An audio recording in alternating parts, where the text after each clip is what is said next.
या देवी सर्वभूतेषु विद्यारूपेण संस्थिता नमस्तस्यै नमस्तस्यै नमो नमः। देहि सौभाग्यरोगं देहि मे परं सुखं रूपं देहि जयं देहि यशो देहि दिशो जहि। ओ माँ सरस्वती जो हम सभी के मन में निवास करती हैं और हमारी बुद्धि को पवित्र बनाए रखती हैं,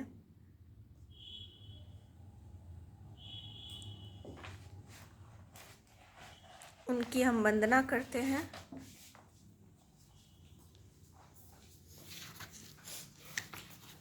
चलिए, आज फिर से खलील जिब्रान जी की बहुत याद आ रही है और हम उनकी एक कहानी लेते हैं।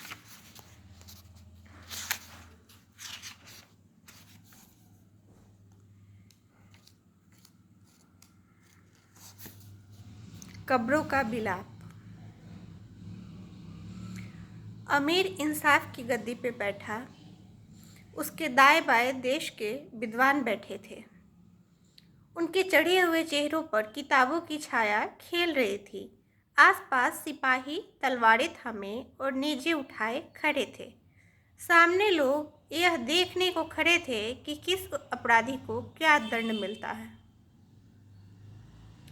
सबकी गर्दनें झुकी हुई थीं, आंखों में बेबसी झलक रही थी और सांस रुकी हुई थी। मानो अमीर की आंखों में एक ऐसी ताकत थी जो उनके दिलों पर डर और रोब गालिब कर रही थी।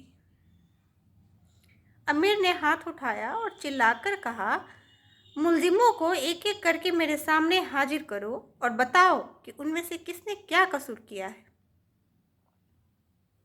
कैदखाने का दरवाज़ा खोल दिया गया और काली दीवारें नजर आने लगीं। जंजीरों की झंकार सुनाई देने लगी। उसके साथ कैदियों की आह और रोना पीटना भी मिला हुआ था।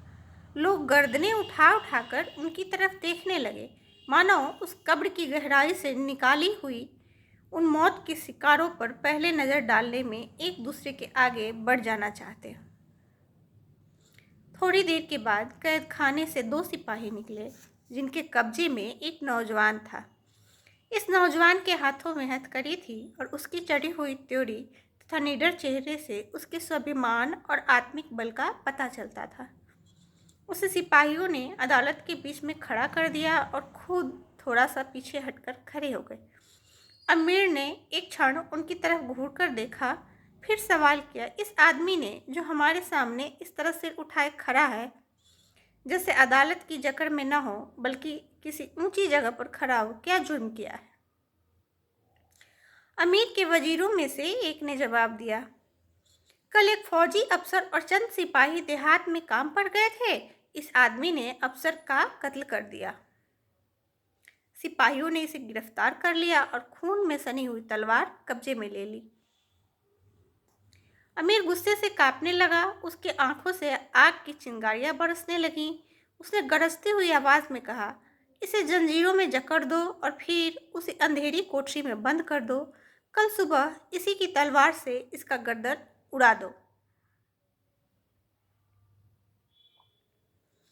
और इस शहर के बाहर फेंक दो, जिसे गिद्ध और चीले इसका गोश्त नोच लें और हवा इसकी बदबू को इसके घर वालों और इसके दोस्तों तक पहुंचा दे।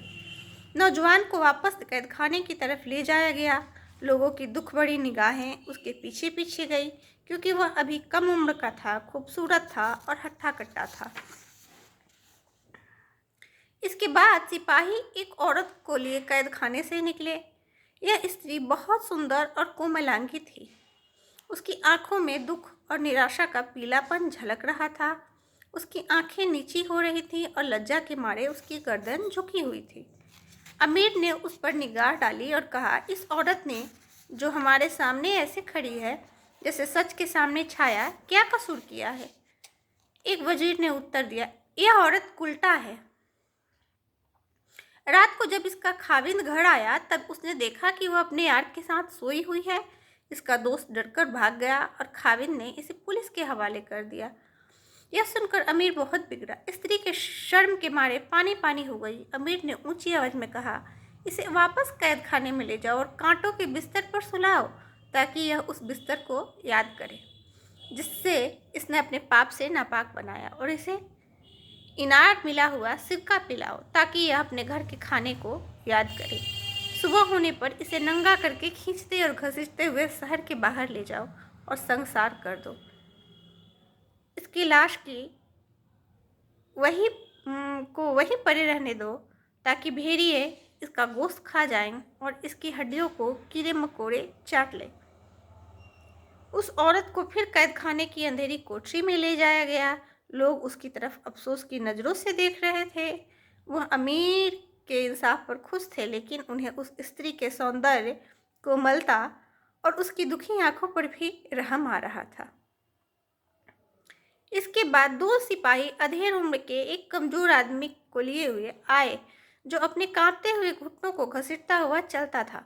उसने भीड़ की तरफ व्याकुल आंखों से देखा। उसकी आंखों में मायूसी, बर्बादी और गरीबी झलक रही थी। अमीर ने उस पर निगाह डाली और जोश में आकर पूछा, इस गंदे आदमी ने जो इस तरह खड़ा है जैसे जिंदों में मुर्दा, क्या कसूर किया है?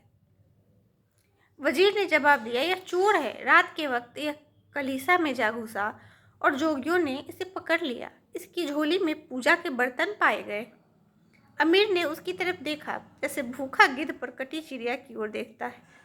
चिल्लाकर बोला, इसे फिर कैद खाने के अंधेरे में फेंक दो और जंजीरों में जकड़ दो। जब सुबह हो जाए तब इसे रेशमी रस्सी से एक ऊंचे पेड़ पर लटका दो और इसी तरह इसे तब तक जमीन और आसमान के बीच लटकते रहने दो जब तक इसकी गुनाहगार उंगलियां सर गल ना जाएं और उनकी बदबू चारों तरफ फैल ना जाए। सिपाही चोर को फिर कैद खाने में ले गए और लोग कानाफूसी करने लगे कि इस मरियल काफिर ने पूजा के बर्तन चुराने की हिम्मत कैसे की। अमीर गद्दी से उतरा और उसके विद्वान तथा बुद्धिमान सलाहकार भी उसके पीछे हो लिए। सिपाही कुछ आगे और कुछ पीछे। लोग की भीड़ तितर बितर हो गई। वह स्थान खाली हो गया। मैं वहां खड़ा इस कानून पर हैरान हो रहा था जो इंसान ने इंसान के लिए बनाया है। मैं उस चीज पर गौर कर रहा था जिसे लोग इंसाफ कहते हैं। सोचते सोचते मेरे विचार इस तरह गायब हो गए जिस तरह शाम की लाली धुंधलके में छिप जाती है। मैं उस मकान से निकला, अपने दिल में कहता था कि पास मिट्टी से बढ़ती है, बकरी घास को खा लेती है, भेड़िया बकरी को अपनी खुराक बनाता है, गैंडा भेड़िए को खा जाता है और शेर गैंडे को मौत के घाट उतारता है। क्या कोई ऐसी ताकत भी मौजूद है जो मौत पर भी छा जाए और जुल्म के इस सिलसिले को खत्म कर दे? क्या कोई ऐसी ताकत मौजूद है जो इन तमाम घिनौनी बातों को अच्छे नतीजे में बदल दे? क्या कोई ऐसी ताकत है जो जिंदगी की सारी ताकतों को अपने हाथ में ले ले और अपने अंदर जज्ब कर ले? जिस तरह समुद्र सारी नदियों को अपनी गहराइयों में समा लेता है, क्या कोई ऐसी ताकत है जो कातिल को और मकतूल को, बुरा काम करने वाली और उसके साथ बुरा काम करने वाले चोर और जिसके यहाँ चोरी की गई उसको तथा अमीर के आसन से ज़्यादा ऊंचे न्याय के आसन के सामने खड़ा कर दे? नहीं। शेष अगले भाग में। धन्यवाद।